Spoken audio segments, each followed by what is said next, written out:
পাহাড়ের ধারে এক গ্রামে থাকত এক কিষাণ।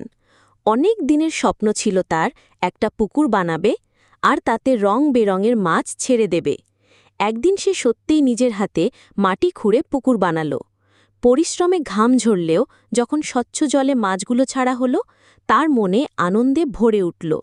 মাছেরা লাল, নীল, সোনালি নানা রঙের যেন পুকুরের জলে রামধনু ফুটে উঠেছে। গ্রামের বাচ্চারা প্রায়ই পুকুরের ধারে এসে দাঁড়াত, হাসি খুশি মুখে মাছগুলোর খেলা দেখত। কৃষকের বুক ভরে যেত গর্বে।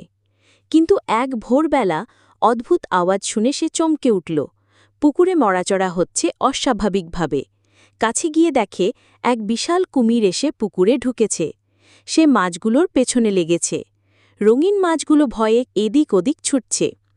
কৃষক ভয়ে থমকে দাঁড়ালেও মাছগুলোকে এভাবে কুমিরের মুখে তুলে দিতে তার মন সায় দিল না। সে ভাবল, যদি আমি পুকুরটাকে বাঁচাতে চাই তবে কিছু একটা করতেই হবে। সে বাঁশ কেটে বড় বড় খুঁটি বানালো আর কয়েকজন গ্রামবাসীকে নিয়ে পুকুরের চারপাশ ঘিরে ফেলল।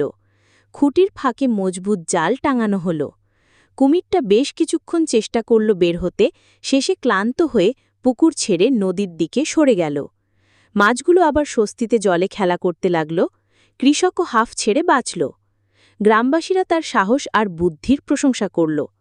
সেই দিন থেকে পুকুরটা শুধু মাছের জন্য নয়, গ্রামের মানুষের আনন্দেরও জায়গা হয়ে উঠল। প্লিজ সকলে লাইক, সাবস্ক্রাইব করে দাও।